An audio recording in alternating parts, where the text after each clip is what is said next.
24-এর 5ই আগস্টের পর হরে দরে বাংলাদেশের জেলখানা থেকে ছাড়া পাওয়া জঙ্গিরা নতুন করে দেশের নিরাপত্তার জন্য মাথা ব্যথা হয়ে উঠেছে। বিস্ময়কর এবং ভয়ঙ্কর তথ্য হলো, বাংলাদেশের এই জঙ্গিরা ব্যাপক বিধ্বংসী আইইডি বোমা বানাচ্ছে। সবশেষ এমন 3টি বোমা উদ্ধার করেছে পুলিশ ও আইন শৃঙ্খলা বাহিনীর সদস্যরা। গণমাধ্যমের সবশেষ শিরোনাম হলো, এরকম 100টি প্রেসার কুকার বোমা জঙ্গিদের হাতে আছে বলে দাবি করছে আইন শৃঙ্খলা বাহিনী। গত 2 বছর ধরে প্রথমে ইউনূসের সরকার, তারপর বিএনপি সরকার প্রকাশ্যে দেশে জঙ্গি নেই দাবি করলেও এখন পরিস্থিতি গুরুতর আকার ধারণ করেছে। দেশের এমন পরিস্থিতির মধ্যে খোদ জাতিসংঘের এক প্রতিবেদনে আরো গুরুতর তথ্য বেরিয়ে আসছে। জাতিসংঘের নিরাপত্তা পরিষদের সবশেষ প্রতিবেদনে বলা হয়েছে, বাংলাদেশে ছোট আকারের ইউনিট বা সেল গঠনের চেষ্টা করছে ভারতীয় উপমহাদেশের আল কায়দা বা AQIS। প্রতিবেদনে বলা হয়েছে, AQIS বাংলাদেশে ছোট ও বিকেন্দ্রীভূত সেল প্রতিষ্ঠার চেষ্টা করছে। বড় আকারের সাংগঠনিক কাঠামোর পরিবর্তে সংগঠনটি এখন ছোট ছোট ইউনিটের পাশাপাশি সরবরাহ ও অর্থায়নের নেটওয়ার্ক গড়ে তোলার কৌশল নিয়েছে। 2017 সালের পর এই প্রথম জাতিসংঘের নিরাপত্তা পরিষদের এই সহায়ক সংস্থাটি আবারও বাংলাদেশে আল কায়দার কোনো শাখা বাংলাদেশে তৎপরতা চালাচ্ছে বলে সতর্ক করলো। প্রশ্ন হলো, গত 2 বছর ধরে দুটি সরকারের শীর্ষ প্রতিনিধিরা যেভাবে বলে গেছেন জঙ্গিবাদ ছিল বিগত আওয়ামী লীগ সরকারের নাটক, এমনকি জঙ্গি হিসেবে গ্রেপ্তারকৃতদের রাজনৈতিক পট পরিবর্তনের পর উল্টো পুলিশ ও সেনা কর্মকর্তাদের বিরুদ্ধে দায়ের হওয়া মামলার বাদী ও সাক্ষী করেছেন, তারা এখন জাতিসংঘের নিরাপত্তা কাউন্সিলের এই প্রতিবেদনের পর কি বলবেন? বিস্তারিত জানতে চলুন যাওয়া যাক বিশ্লেষণে।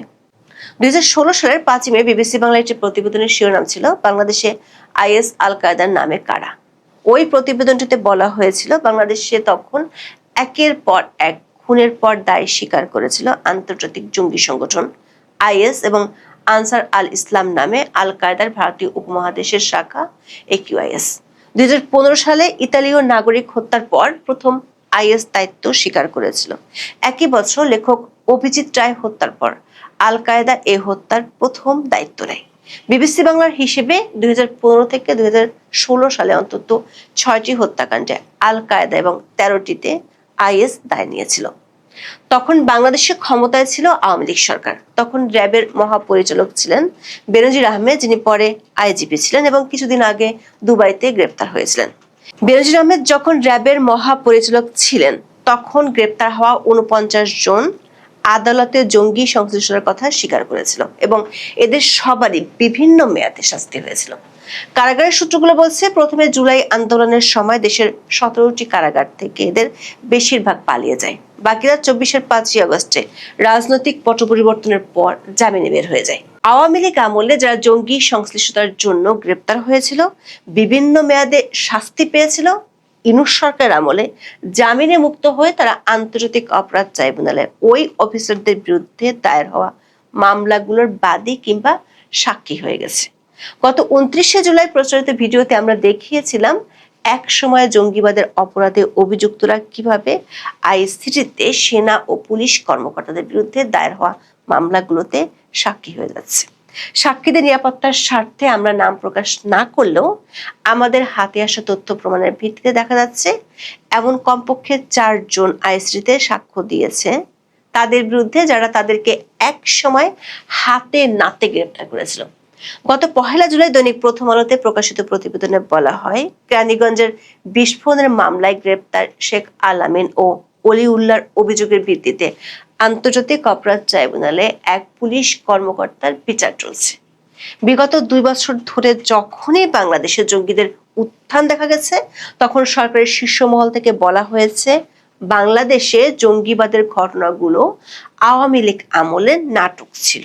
সবশেষ সাভার, আশুলিয়া সহ দেশের বিভিন্ন স্থানে যে একের পর এক শক্তিশালী আইইডি বোমা পাওয়া যাচ্ছে, সেগুলোর মূল হোতা হিসেবে পুলিশ শনাক্ত করেছে বোমারু মামুনকে। অথচ এই বোমারু মামুন বিগত আওয়ামী লীগ আমলে গ্রেপ্তার হয়ে 9 বছর জেলে ছিল। তার বিরুদ্ধে আত্মঘাতী বোমা হামলার যথেষ্ট প্রমাণ থাকা সত্ত্বেও 24-এর 5ই আগস্টের পর আদালত তাকে জামিন দেয়। বিস্ময়কর হলেও সত্যি, জামিন দেওয়ার সময় আদালত নিজ বয়ানে বলেছিলেন ওই সময়ের আওয়ামী লীগ সরকার জঙ্গিবাদের নামে নাটক সাজিয়েছিল ফ্যাসিস্ট বিরোধীদের বিরুদ্ধে। অথচ এখন এই বোমারু মামুন পুলিশ আর সরকারের জন্য মূর্তিমান আতঙ্ক হয়ে গেছে। রাজধানীর মতিঝিল, আশুলিয়া, সাভার থেকে উদ্ধার হওয়া শক্তিশালী আইইডি বোমাগুলোর কারিগর এই বোমারু মামুনই তৈরি করছে, এমন তথ্য পুলিশ এখন অবলীলায় সাংবাদিকদের দিচ্ছে। অথচ কিছুদিন আগেও এই পুলিশের শীর্ষ ব্যক্তিরা বলেছিলেন দেশে কোনো জঙ্গি নেই, যা আছে তা হলো ছিনতাইকারী। আর স্বরাষ্ট্র মন্ত্রণালয় থেকে বিদায় নিতে যাওয়া সালাউদ্দিন আহমেদের মতে এগুলো হলো উগ্রবাদ, যেটি ছিল সেটি আওয়ামী লীগের নাটক। এখন প্রশ্ন উঠেছে, দেশে যদি জঙ্গি নাই থাকে তাহলে 2006 সালে মুম্বাই ট্রেনে, 2013 সালে বোস্টন ম্যারাথনে কিংবা 2016 সালে নিউ ইয়র্কে হামলা চালানোর জন্য যে ধরনের প্রেসার কুকার বোমা ব্যবহার করা হয়েছিল সেগুলো বাংলাদেশে কারা বানাচ্ছে? বোমাগুলো নিষ্ক্রিয় করার পর সেখানে পাওয়া আলামতে দেখা যাচ্ছে বাংলাদেশে উৎপাদিত ব্যাটারি বোমাগুলোতে ব্যবহৃত হয়েছে। সবশেষ 13 আগস্ট এশিয়া পোস্টের সংবাদে বলা হয়েছে, ঢাকার কেরানীগঞ্জ ও সাভারের বিভিন্ন এলাকায় তৈরি করা বিভিন্ন বোমার মধ্যে অন্তত 100টি প্রেসার কুকার বোমা ছিল বলে দাবি আইন শৃঙ্খলা রক্ষাকারী বাহিনীর। এসব বোমার অধিকাংশই নিষিদ্ধ ঘোষিত জঙ্গি সংগঠনের বিভিন্ন পর্যায়ের সদস্যদের মধ্যে ছড়িয়ে দেওয়া হয়েছে বলে জানিয়েছেন তদন্ত সংশ্লিষ্ট সূত্র। পুলিশ বলছে তাদের উদ্দেশ্য একযোগে পুলিশ সদস্য কিংবা এমন কোনো প্রতিষ্ঠান অথবা জনবহুল স্থানে হামলা করা যাতে দেশ ও সরকার বেকায়দায় পড়ে। এশিয়া পোস্টের খবরটিতে বলা হয়েছে, প্রেসার কুকার বোমার বিষয়টি ঘিরে ঢাকা ও আশেপাশের এলাকার সার্বিক নিরাপত্তা নিয়ে খোদ পুলিশের মধ্যে উদ্বেগ তৈরি হয়েছে। বোমাগুলো উদ্ধার করে জড়িত ব্যক্তিদের আইনের আওতায় আনা না গেলে দেশের যে কোনো স্থানে বড় ধরনের নাশকতা ঘটতে পারে। কারণ এই প্রেসার কুকার বোমা দিয়ে বিশ্বের বিভিন্ন স্থানে হামলা চালিয়ে বড় ধরনের নাশকতার ঘটনা ঘটেছে। পরিস্থিতি যখন এতটাই ভয়াবহ, তখনই জাতিসংঘের নিরাপত্তা কাউন্সিলের এক প্রতিবেদনে বাংলাদেশের জঙ্গি তৎপরতা নিয়ে আরো উদ্বেগজনক তথ্য উঠে এসেছে। জাতিসংঘের নিরাপত্তা কাউন্সিলের সহায়ক যে সংস্থাটি বিশ্বব্যাপী সন্ত্রাসবাদের উপর আরোপিত নিষেধাজ্ঞায় নজরদারি চালায়, তাদের সবশেষ প্রতিবেদনে বলা হয়েছে, আফগানিস্তানে আল কায়েদার অবস্থান ও শক্তি এখনো অপরিবর্তিত আছে। এর ভারতীয় উপমহাদেশের শাখা AQIS একটি খণ্ডিত গোষ্ঠী থেকে আঞ্চলিক সংগঠনে পরিণত হয়েছে। তারা বৃহৎ ইউনিটের পরিবর্তে ছোট বা বিচ্ছিন্ন সেল গঠন করে রসদ সরবরাহ ও আর্থিক নেটওয়ার্ক গড়ে তুলছে। বাংলাদেশেও তাদের সেল প্রতিষ্ঠার চেষ্টা নিয়ে উদ্বেগ প্রকাশ করেছে জাতিসংঘ। সংস্থাটির নিরাপত্তা পরিষদের analytical support and sanction monitoring team এর এক প্রতিবেদনে ওই উদ্বেগ প্রকাশ করা হয়েছে। প্রতিবেদনটি প্রকাশ হয়েছে 10 আগস্ট। সদস্য রাষ্ট্রগুলোর মূল্যায়নের ভিত্তিতে 2025 সালের 15 ডিসেম্বর থেকে চলতি বছরের 9 জুন পর্যন্ত সময়কার পরিস্থিতি তুলে ধরা হয়েছে। জাতিসংঘের সদস্য দেশগুলোর দেওয়া তথ্য ও মূল্যায়নের ভিত্তিতে প্রতিবেদনটি তৈরি করা হয়েছে। সংস্থাটির আল কায়েদা ও ইসলামিক স্টেটের উপর নিষেধাজ্ঞায় নজরদারি করা দল জানিয়েছে, গত বছরের 25 নভেম্বর ভারতের দিল্লির লালকেল্লায় যে গাড়ি বোমা হামলা হয় সেটি চালায় আল কায়েদা ভারত উপমহাদেশ শাখা। আর তারা এখন বাংলাদেশেও সেল গঠনের চেষ্টা করছে। রক্তক্ষয়ী ওই হামলার পর ভারতের জাতীয় তদন্ত সংস্থা চলতি বছরের মে মাসে 10 জনকে অভিযুক্ত করে চার্জশিট দেয়। এই 10 জন আনসার গাজাত উল হিন্দ নামে একটি দলের বলে উল্লেখ করা হয়। আর এ দলটির সঙ্গে আল কায়েদা ভারত উপমহাদেশ শাখার সংশ্লিষ্টতা আছে। ভারতীয় তদন্তকারীরা জানায়, ওই হামলার মূল পরিকল্পনাকারী ছিলেন ওমর উন নবী। তিনি ফরিদাবাদের আল ফালা বিশ্ববিদ্যালয়ের মেডিসিন বিভাগের সহকারী প্রফেসর হিসেবে কাজ করেছেন। ওমর উন নবী এই বোমা হামলায় নিহত হন। ভয়াবহ ওই হামলায় সেদিন 11 জনের মৃত্যু হয়, অসংখ্য মানুষ আহত হন এবং সম্পদের ক্ষতি হয়। এখন এই হামলার জন্য জাতিসংঘের নিরাপত্তা পরিষদের সহায়ক সংস্থা জানালো, ওই হামলায় জড়িত ছিল আল কায়েদা ভারত উপমহাদেশ শাখা। নিরাপত্তা কাউন্সিলের সহায়ক সংস্থার এই প্রতিবেদনে আরো বলা হয়েছে, আল কায়েদা ভারত উপমহাদেশ একটি বিক্ষিপ্ত গ্রুপ থেকে এখন একটি আঞ্চলিক সন্ত্রাসী গোষ্ঠীতে রূপ নিচ্ছে। এর জন্য তারা বিভিন্ন জায়গায় লজিস্টিক এবং অর্থনৈতিক নেটওয়ার্ক গড়ে তুলছে। তারা বড় গ্রুপ হওয়ার বদলে বিকেন্দ্রীভূত ছোট দল ও বিক্ষিপ্ত হয়ে কাজ করছে বলেও প্রতিবেদনে উল্লেখ করা হয়। আর এই সন্ত্রাসী সংগঠনের নেতারা বর্তমানে আফগানিস্তানের রাজধানী কাবুলে রয়েছেন। তাদের আফগানিস্তানের জাতীয় পরিচয়পত্র দেওয়া হয়েছে যা নির্দেশ করছে আল কায়দা ভারত উপমহাদেশ শাখার সঙ্গে তালেবানের সম্পর্ক রয়েছে। এছাড়া তারা পাকিস্তানের ইত্তেহাদ উল মুজাহিদিন পাকিস্তান নামে একটি সন্ত্রাসী দলের শক্তি বাড়াতে কাজ করছে, যারা গত 9 মে পাকিস্তানের খাইবার পাখতুনখাওয়ায় একটি হামলা চালিয়ে 21 জনকে হত্যা করে। নিরাপত্তা পরিষদের সহায়ক সংস্থার এই প্রতিবেদনে আরো বলা হয়েছে, আল কায়দা ভারত উপমহাদেশ শাখা এবং ইসলামিক স্টেট এখন রাসায়নিক এবং জৈব অস্ত্র তৈরির দিকে মনোযোগ দিয়েছে। এর মধ্যে ভারত এক চিকিৎসক সহ 3 জনকে গ্রেপ্তার করেছিল, যারা রিজিন নামক একটি বিষ তৈরির চেষ্টা করছিল। এ প্রসঙ্গে বর্ণনার এক পর্যায়ে বাংলাদেশেও একিউআইএস এর সেল বা ছোট সাংগঠনিক ইউনিট প্রতিষ্ঠার চেষ্টা নিয়ে উদ্বেগ প্রকাশ করা হয়েছে। বলা হয়েছে, সংগঠনটি বাংলাদেশকে নিজেদের স্বার্থে ব্যবহারের চেষ্টা করছে। বিশ্লেষকেরা মনে করেন, জাতিসংঘের নিরাপত্তা পরিষদের সহায়ক সংস্থার এই প্রতিবেদন কেবল দক্ষিণ এশিয়ার একটি সাধারণ রেফারেন্স নয়, বরং বাংলাদেশকে বিশেষভাবে এমন একটি দেশ হিসেবে চিহ্নিত করা হয়েছে যেখানে একিউআইএস সন্ত্রাসী সেল প্রতিষ্ঠার জন্য কাজে লাগানোর চেষ্টা করতে পারে। বিশ্লেষকরা মনে করেন, জাতিসংঘের নিরাপত্তা পরিষদের সহায়ক সংস্থার এই প্রতিবেদন কেবল দক্ষিণ এশিয়ার একটি সাধারণ রেফারেন্স নয়, বরং বাংলাদেশকে বিশেষভাবে এমন একটি দেশ হিসেবে চিহ্নিত করা হয়েছে যেখানে একিউআইএস সন্ত্রাসী সেল প্রতিষ্ঠার জন্য কাজে লাগানোর চেষ্টা করতে পারে। প্রতিবেদনে বলা হয়েছে, আফগানিস্তান অসংখ্য সন্ত্রাসী সংগঠনকে আশ্রয় দিচ্ছে এবং সেখানে তাদের কাজ করার ক্ষমতা প্রতিবেশী দেশগুলোর জন্য একটি স্থায়ী হুমকি। ফলে বাংলাদেশকে বিচ্ছিন্নভাবে না দেখে একটি আঞ্চলিক সন্ত্রাসী কর্মকাণ্ড হিসেবে এখানে দেখা হচ্ছে। সূত্রগুলো বলছে, আফগানিস্তানের সক্রিয় আল কায়দার ভারতীয় উপমহাদেশ শাখা বা একিউআইএস এর যথেষ্ট তৎপরতা বাংলাদেশে আছে। এই তথ্য প্রথম দেওয়া হয়েছিল 2017 সালে। ওই বছরের 23 ফেব্রুয়ারি দৈনিক প্রথম আলোতে প্রকাশিত একটি প্রতিবেদনে বলা হয়েছিল, আফগানিস্তানের ন্যাটো বাহিনীর প্রধান জেনারেল জন ডব্লিউ নিকোলসন তখন সরাসরি এই তথ্য জানিয়েছিলেন। তিনি সরাসরি অভিযোগ করেছিলেন, একিউআইএস এর সাথে বাংলাদেশের অনুসারীদের সরাসরি যোগাযোগ আছে। একিউআইএস এর আঞ্চলিক তৎপরতা নিয়ে এক প্রশ্নের জবাবে তখন জেনারেল নিকোলসন বলেন, বাংলাদেশের অস্থিতিশীলতা নিয়ে তারা উদ্বিগ্ন, কারণ বাংলাদেশে একিউআইএস এর প্রচুর তৎপরতার প্রমাণ তারা পেয়েছেন। এখন এই পর্যন্ত, সবাই ভালো থাকুন, সুস্থ থাকুন। বাংলাদেশে আন্তর্জাতিক জঙ্গি সংগঠন আল কায়দার সেল গঠনের চেষ্টা। জি, ঠিকই শুনছেন, আমি কোনো গল্প বলতেছি না, এটা জাতিসংঘের নিরাপত্তা পরিষদের তথ্য। আচ্ছা, বাংলাদেশে কি সত্যিই কোনো জঙ্গি নাই? যারা 5 আগস্টের পর থেকে বলছেন বাংলাদেশে কোনো জঙ্গি নাই, জঙ্গিবাদ নিয়ে যে আলোচনা করা হচ্ছে সেগুলো রাজনৈতিক ফায়দা হাসিলের জন্য, জঙ্গি শব্দটাই আওয়ামী লীগ সরকারের তৈরি করা একটা রাজনৈতিক হাতিয়ার বলেছেন না, তাদের জন্য এই একটা মাত্র আন্তর্জাতিক রিপোর্টের প্রতিবেদন এটা দেখলেই বুঝবেন বাংলাদেশে আসলে কি হচ্ছে।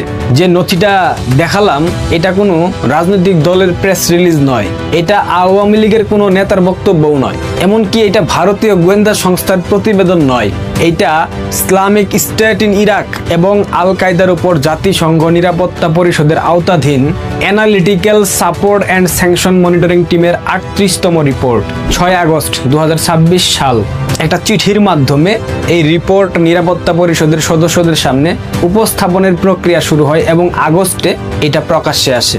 আর এই রিপোর্টের 101 নম্বর অনুচ্ছেদে বাংলাদেশের জন্য অত্যন্ত গুরুত্বপূর্ণ একটি কথা বলা হয়েছে।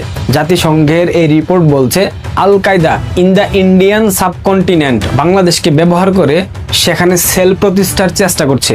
আপনাদেরকে বারবার বলেছি বাংলাদেশে জঙ্গি তৎপরতা বৃদ্ধি পেয়েছে, অসংখ্য ঘাঁটি বাংলাদেশের সীমান্তবর্তী অঞ্চলগুলোতে হয়েছে, আপনারা কেউ বিশ্বাস করেন নাই।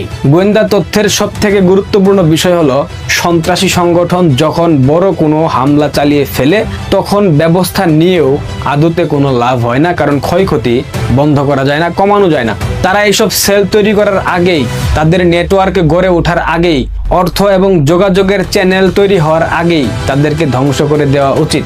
একটা সন্ত্রাসী সংগঠন রাতারাতি বড় হয় না, এটা হতে সময় লাগে। প্রথমে কয়েকজন মানুষ, তারপর ছোট একটা গ্রুপ, তারপর গোপন যোগাযোগ, তারপর মতাদর্শিক প্রচার, তারপর অর্থ, তারপর প্রশিক্ষণ, তারপর অস্ত্র, তারপর সেল, আর সব শেষে হামলা। 2 বছর এই কাজগুলোর জন্য যথেষ্ট সময় বাংলাদেশে সেটা এই সন্ত্রাসী জঙ্গিদেরকে দেওয়া হয়েছে। জাতিসংঘের এই সতর্ক বার্তা, প্রাথমিক সতর্ক বার্তা। আল কায়দা আসলে কি? জেনজি প্রজন্ম তাদের তো ধারণা নাই। আল কায়দা সংক্ষেপে AQIS, এটার পূর্ণ নাম হচ্ছে আল কায়দা ইন দা ইন্ডিয়ান সাবকন্টিনেন্ট, অর্থাৎ ভারতীয় উপমহাদেশে আল কায়দার নেটওয়ার্ক। 2014 সালে আল কায়দার তৎকালীন নেতা আরমান আল জাওয়ারি প্রতিষ্ঠার ঘোষণা দেয়। সংগঠনটার মূল লক্ষ্য ছিল দক্ষিণ এশিয়ার বিভিন্ন দেশে আল কায়দার আদর্শ এবং কার্যক্রম বিস্তৃত করা। বাংলাদেশ এই নেটওয়ার্কের বাইরে কখনোই ছিল না। বাংলাদেশের সাথে আল কায়দার সম্পৃক্ততার ইতিহাস অনেক পুরনো। 2016 সালে মার্কিন পররাষ্ট্র দপ্তরের সন্ত্রাস বিষয়ক প্রতিবেদনে বলা হয়েছিল বাংলাদেশে আল কায়দার এবং IS এই দুই ধরনের আন্তর্জাতিক জিহাদি নেটওয়ার্ক হামলার দায় স্বীকার করেছে। একই প্রতিবেদনে আনসারুল্লাহ বাংলা টিম ABT তাদের সাথে আল কায়দার সংশ্লিষ্টতার কথা উল্লেখ করা হয়েছিল। ওয়েস্ট পয়েন্টের কমব্যাটিং টেরোরিজম সেন্টারের বিশ্লেষণে বলা হয়েছে আল কায়দা প্রতিষ্ঠার পর বাংলাদেশে 2014-15 সালে জঙ্গি তৎপরতা দেখা গিয়েছে, কিন্তু আওয়ামী লীগ সরকার শক্ত হাতে শেখ হাসিনার বলিষ্ঠ নেতৃত্বে এইসব দমন করেছিল। আজকে জাতিসংঘের এই সতর্ক বার্তাকে আপনাকে গুরুত্ব দিতেই হবে, কারণ জঙ্গিবাদের ইতিহাস আমাদেরকে একটা জিনিস শিখিয়েছে, ছোট সেলকে ছোট ভাবা ঠিক না। বাংলাদেশের মানুষ জঙ্গিবাদ দেখেছে। আমরা জঙ্গিবাদ কি সেটা বই পড়ে শিখিনি, আমরা স্বচক্ষে দেখেছি। 2005 সালের 17 আগস্ট বাংলাদেশের মানুষ একসাথে বুঝেছিল একটি সন্ত্রাসী সংগঠন কতটা সংগঠিত হতে পারে। মাত্র আধা ঘন্টার ব্যবধানে দেশের 63 জেলায় শত শত বোমা বিস্ফোরণ ঘটানো হয়েছিল। 459টি বিস্ফোরণের কথা উল্লেখ করা হয়েছিল। আইন শৃঙ্খলা রক্ষাকারী বাহিনী এবং গোয়েন্দা সংস্থাগুলো স্বীকার করে নিয়েছিল এই সমন্বিত হামলা ঠেকাতে তারা সম্পূর্ণরূপে ব্যর্থ হয়েছে। সবচেয়ে গুরুত্বপূর্ণ বিষয়, এই হামলা হয়েছিল বিএনপি জামায়াত জোট সরকারের শাসনামলে এবং তাদের প্রত্যক্ষ মদদে। এমনকি 2005 সালের আগে থেকেই জঙ্গি সংগঠনগুলোর সাথে বিএনপি জামায়াতের তৎপরতা ছিল। এই নিয়ে আন্তর্জাতিক সম্প্রদায়ের একটা সতর্ক বার্তাও ছিল। আইন শৃঙ্খলা রক্ষাকারী বাহিনীর কর্মকর্তারা বলেছিলেন আগের ঘটনাগুলোকে গুরুত্ব দিয়ে মোকাবিলা করলে জেএমবি অর্থাৎ জামায়াতুল মুজাহিদিন বাংলাদেশ তারা এত বড় নেটওয়ার্ক বাংলাদেশে সৃষ্টি করতে পারতো না। এর থেকে কি শিক্ষা হলো? জঙ্গিবাদকে অস্বীকার করলে জঙ্গিবাদ কখনো নির্মূল হয় না, চলে যায় না, বরং অস্বীকার করার ফলে সংগঠনগুলা অনেক সময় পায়। দেশে জঙ্গি নাই এই কথাটা কতটা বিপদজনক আপনারা কি কল্পনা করতে পারেন? 2026 সালের 28 এপ্রিল বিএনপি ক্ষমতায় আসার পরের ঘটনা। বাংলাদেশের স্বরাষ্ট্রমন্ত্রী শিলং সালাউদ্দিন সাংবাদিকদের প্রশ্নের জবাবে বলেছিল দেশে বর্তমানে কোনো জঙ্গি তৎপরতা নাই, এমনকি জঙ্গি শব্দটিকে সে স্বীকৃতি দেয় না। শিলং সালাউদ্দিনের বক্তব্য অনুযায়ী অতীতে আওয়ামী লীগ রাজনৈতিক ফায়দা হাসিলের জন্য জঙ্গি শব্দ ব্যবহার করত। এখানে একটি গুরুত্বপূর্ণ বিষয় হলো সেই দিনই সরকারের তথ্য এবং সম্প্রচার উপদেষ্টা কসা জায়েদুর রহমান সে বলেছিল বাংলাদেশে জঙ্গি আছে, জঙ্গিবাদকে শূন্যের কোঠায় নামিয়ে আনার প্রচেষ্টা চালানো হচ্ছে, অর্থাৎ বিএনপি সরকার চেষ্টা করছে। একই সরকারের দুজন গুরুত্বপূর্ণ ব্যক্তির বক্তব্যে যখন একটা মৌলিক পার্থক্য দেখা দেয়, একজন বলতেছে জঙ্গি নাই, আরেকজন বলতেছে জঙ্গি আছে কিন্তু এটাকে শূন্যের কোঠায় নামাতে হবে, তার মধ্যে গতকাল জাতিসংঘের নিরাপত্তা পরিষদ সংশ্লিষ্ট মনিটরিং রিপোর্ট বলছে আল কায়দা বাংলাদেশকে কাজে লাগিয়ে সেল প্রতিষ্ঠা করার চেষ্টা করছে। তাহলে জনগণ প্রশ্ন করবে না আমরা কাকে বিশ্বাস করব, কার কথা বিশ্বাস করব? জাতিসংঘ, শিলং সালাউদ্দিন নাকি কসা জায়েদ? যাকে বিশ্বাস করেন না কেন সতর্ক থাকতেই হবে। এই রিপোর্টে শুধু বাংলাদেশ না, আফগানিস্তান পাকিস্তান অঞ্চলের জঙ্গি নেটওয়ার্ক নিয়েও উদ্বেগ প্রকাশ করা হয়েছে। রিপোর্টে বলা হয়েছে টিটিপি তেহরিকে তালেবান পাকিস্তান তারাও পুনর্গঠিত হয়েছে এবং আফগানিস্তান থেকে পাকিস্তানে হামলা চালানোর সক্ষমতা তারা বৃদ্ধি করেছে। একই রিপোর্টে আল কায়দার আফগানিস্তান ভিত্তিক কর্মকাণ্ড, টিটিপির সাথে যোগাযোগ এবং অন্যান্য জঙ্গি নেটওয়ার্কের পুনর্গঠনের কথাও উঠে এসেছে। অর্থাৎ বিষয়টি শুধু বাংলাদেশের আভ্যন্তরীণ কোনো ছোটখাটো সমস্যা নয়, এটা একটা আঞ্চলিক জঙ্গি নেটওয়ার্কের প্রশ্ন। আফগানিস্তান পাকিস্তান অঞ্চল থেকে দক্ষিণ এশিয়ার দিকে যে কোনো জঙ্গি নেটওয়ার্ক বিস্তারের ক্ষেত্রে বাংলাদেশ একটি গুরুত্বপূর্ণ ভূখণ্ড, কারণ বাংলাদেশের বিশাল জনসংখ্যা, ভারত মিয়ানমারের সাথে সীমান্ত এবং রোহিঙ্গা সংকট এবং দক্ষিণ এশিয়ার জটিল ভূরাজনীতি। এর থেকে সবচেয়ে গুরুত্বপূর্ণ বিষয় হলো অতীতের উগ্রবাদী নেটওয়ার্কের ইতিহাস। শুধু জাতিসংঘ নয়, বাংলাদেশের সাম্প্রতিক ঘটনাগুলা কি বলছে? অনেকেই বলতে পারেন জাতিসংঘের রিপোর্ট তো বিদেশের কথা, তাদের কথা আমরা বিশ্বাস করবো কেন? তাহলে বাংলাদেশের আইন শৃঙ্খলা রক্ষাকারী বাহিনীর সাম্প্রতিক ঘটনাগুলোর দিকে চোখ রাখেন। সালের ফেব্রুয়ারিতে ঢাকার কাউন্টার টেরোরিজম একজন ব্যক্তিকে জেএমবি সংশ্লিষ্টতার অভিযোগে গ্রেফতার করে। পুলিশ তৎকালীন সময়ে বলেছিল ওই ব্যক্তি নিও জেএমবির সক্রিয় সদস্য এবং তারা গোপন যোগাযোগের মাধ্যমে নাশকতার পরিকল্পনা করছিল। এরপর এপ্রিল মাসে ঢাকায় 4 জনকে গ্রেফতার করা হয়। তাদের বিরুদ্ধে টিটিপি তেহরিকে তালেবান পাকিস্তান সংশ্লিষ্টতার অভিযোগ উঠে আসে। অভিযানে অস্ত্র, গুলি, বিস্ফোরক এবং একটি ড্রোন উদ্ধারের কথাও পুলিশ জানিয়েছিল। এরপর মে মাসে সিলেটের মৌলভীবাজারে কাউন্টার টেরোরিজমের তদন্ত অবস্থায় সন্ত্রাস বিরোধী মামলায় একজন আসামিকে গ্রেফতার করা হয়। পুলিশ জানিয়েছিল ওই ব্যক্তির বিরুদ্ধে নিষিদ্ধ উগ্রবাদী সংগঠনের সাথে সংশ্লিষ্টতার অভিযোগ ছিল এবং সে সীমান্ত দিয়ে ভারতে পালানোর চেষ্টা করছিল। তখন তাকে গ্রেফতার করা হয়। তার গ্রেফতারের পেছনে গুরুত্বপূর্ণ গোয়েন্দা সতর্কতাও ছিল। আর জুলাই 2026-এ ঢাকায় একজন মার্শাল আর্ট প্রশিক্ষক তরুণদেরকে উগ্রবাদী কর্মকাণ্ডে নিয়োগের অভিযোগে গ্রেফতার হয়েছে। তদন্তকারীদের দাবি ছিল তিনি ফাতাহ কমব্যাট নামক একটি ছোট জঙ্গি সংগঠন তৈরি করেছিলেন এবং তরুণদেরকে কথিত খেলাফত প্রতিষ্ঠার লক্ষ্যে উগ্রবাদী কর্মকাণ্ডে যুক্ত করার চেষ্টা করেছিলেন। নিশ্চয়ই আপনারা এই সংবাদটা খেয়াল করেছেন, কারণ এটা সারা বাংলাদেশে ভাইরাল হয়েছিল। যদি জঙ্গি একেবারেই না থাকে তাহলে এসব গ্রেফতার কেন? জেএমবির নাম কেন আসছে? তেহরিকে তালেবানের নাম কেন আসছে? আল কায়েদার নাম কেন আসছে? উগ্রবাদী নিয়োগের অভিযোগ কেন আসছে? কাউন্টার টেরোরিজম কেন অভিযান চালাচ্ছে? আর জাতিসংঘই বা কেন বলছে আল কায়েদা বাংলাদেশকে ব্যবহার করে সেল গঠনের চেষ্টা করছে? তাহলে কি বাংলাদেশ আবারও 2001 থেকে 2006-এর দিকে যাচ্ছে? আমি বলতেছি না যে আগামীকাল 63 জেলায় বোমা বিস্ফোরণ হবে, 2001 থেকে 2005-এর পুনরাবৃত্তি ঘটবে। আমি সে কথা বলছি না, কিন্তু সতর্ক আমাদেরকে থাকতে হবে। পুনরাবৃত্তি হতে দেওয়া যাবে না। 2005 সালের শিক্ষা হলো একটা সংগঠন যখন ছোট ছিল তখন যদি সেটাকে সময় মতো মোকাবেলা করা যেত তাহলে অন্ততপক্ষে 63 জেলায় সমন্বিত হামলা করতে পারতো না। আগের ঘটনাগুলা যথাযথভাবে বিএনপি মোকাবেলা না করার কারণে জেএমবি এত বড় নেটওয়ার্ক বাংলাদেশে তৈরি করতে পেরেছিল। এটাই আজকের সবথেকে বড় শিক্ষা। জঙ্গিবাদকে হামলার সংখ্যা দিয়ে মাপবেন না। আজ যদি কোনো হামলা না থাকে তার অর্থ এটা না যে হুমকি নাই। আওয়ামী লীগ সরকারের সময় বাংলাদেশে জঙ্গিবাদ বিরোধী অভিযান, সিটিটিসি, র্যাব, পুলিশ এবং গোয়েন্দা কাঠামোর মাধ্যমে অসংখ্য বড় ধরনের অভিযান চালানো হয়েছে। আওয়ামী লীগ সরকার সন্ত্রাসবাদের বিরুদ্ধে জিরো টলারেন্স নীতি ঘোষণা করেছিল এবং বহু জঙ্গিকে গ্রেফতার করে জেলবন্দি করেছিল।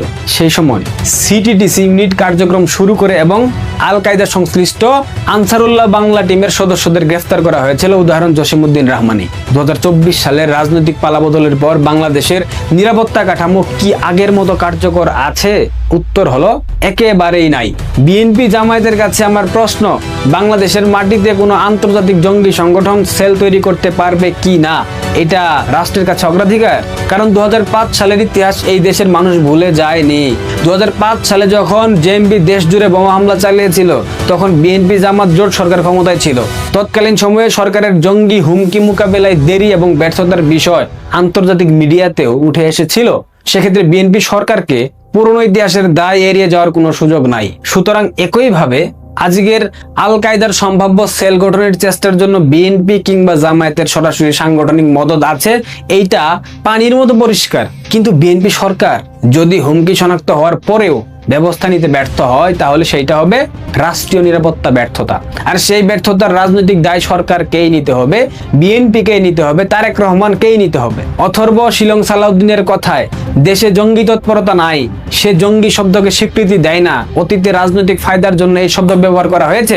আজ জাতিসংঘের রিপোর্ট সামনে আসছে, ভণ্ড শিলং সালাউদ্দিন এখন কি বলবে? জাতিসংঘ কি রাজনৈতিক ফায়দা হাসিলের জন্য এই রিপোর্ট প্রকাশ করেছে? জাতিসংঘের 1267 স্যাংশন মনিটরিং মেকানিজমও কি আওয়ামী লীগের রাজনৈতিক নেরেটিভ অনুসরণ করছে? বাংলাদেশে বড় ধরনের জঙ্গি হামলা হয়নি, কিন্তু জঙ্গি সংগঠন এবং উগ্রবাদী নেটওয়ার্কের তৎপরতা এখনো চলমান রয়েছে। এটাই বাস্তব। সবচেয়ে বড় বিপদ হলো বিএনপি আওয়ামী লীগকে আক্রমণ করতে গিয়ে জঙ্গিবাদকে অস্বীকার করে। বিএনপি জঙ্গিবাদের প্রশ্নকে রাজনৈতিক প্রতিহিংসা হিসেবে ব্যবহার করে। বিএনপির কাছে আমি কিছু প্রশ্ন রেখে যেতে চাই। প্রথম প্রশ্ন, জাতিসংঘের এই রিপোর্ট পাওয়ার পর বাংলাদেশ সরকার কি কোনো ব্যবস্থা নেবে? দ্বিতীয় প্রশ্ন, আল কায়েদার সম্ভাব্য বাংলাদেশের সেল শনাক্ত করতে জাতীয় গোয়েন্দা সংস্থাগুলোর মধ্যে কি কোনো ধরনের সমন্বয় হয়েছে কিংবা হবে? তৃতীয় প্রশ্ন, বাংলাদেশের সীমান্ত দিয়ে আফগানিস্তান পাকিস্তান ভিত্তিক জঙ্গি নেটওয়ার্কের সাথে যোগাযোগের কোনো চেষ্টা হচ্ছে কিনা, এই ব্যাপারে কি সরকার কোনো কিছু পর্যবেক্ষণ করছে? চতুর্থ প্রশ্ন, অনলাইন রেডিকালাইজেশন এবং তরুণদের রিক্রুটমেন্ট ঠেকাতে সরকারের কোনো কার্যকর কর্মসূচি আছে কি নাই? পঞ্চম প্রশ্ন, সরকার কি রাজনৈতিক মতাদর্শের ঊর্ধ্বে উঠে জঙ্গিবাদকে একটি জাতীয় নিরাপত্তা ইস্যু হিসেবে দেখবে? এই 5টা প্রশ্নের উত্তর আমি চাই। যদি দিতে পারে তারেক রহমানের সরকার, তাহলে বুঝে নেব তারেক জিয়ার বেটা, বাপের বেটা। আর যদি না পারে, তাহলে বুঝে নেব তারেক পাকিস্তানের রুহানি সন্তান। প্রিয় দর্শক, অনেকবার বলেছি, অসংখ্যবার বলেছি, অসংখ্য ভিডিও বানিয়েছি, স্পষ্ট করে বলে দিয়েছি ঢাকার কোথায় কোথায় জঙ্গি তৎপরতা চলছে, কোন কোন মাদ্রাসায় জঙ্গি তৎপরতা চলছে। অনেকেই বিশ্বাস করেন নাই, অনেকেই বলেছেন আওয়ামী নেগেটিভ, অনেকেই গালি দিয়েছেন, অনেকেই বলেছেন ইন্ডিয়ান নেগেটিভ। এখন তো জাতিসংঘের এই রিপোর্ট আপনাদেরকে প্রমাণ করে দিল বাংলাদেশে ঠিক কিভাবে জঙ্গি তৎপরতা চলছে। বাংলাদেশের ভবিষ্যৎ যদি এভাবেই চলতে থাকে তবে অন্ধকার। সিদ্ধান্ত তারেক রহমানের। পারলে এই ভিডিওটা অনেক অনেক শেয়ার করবেন।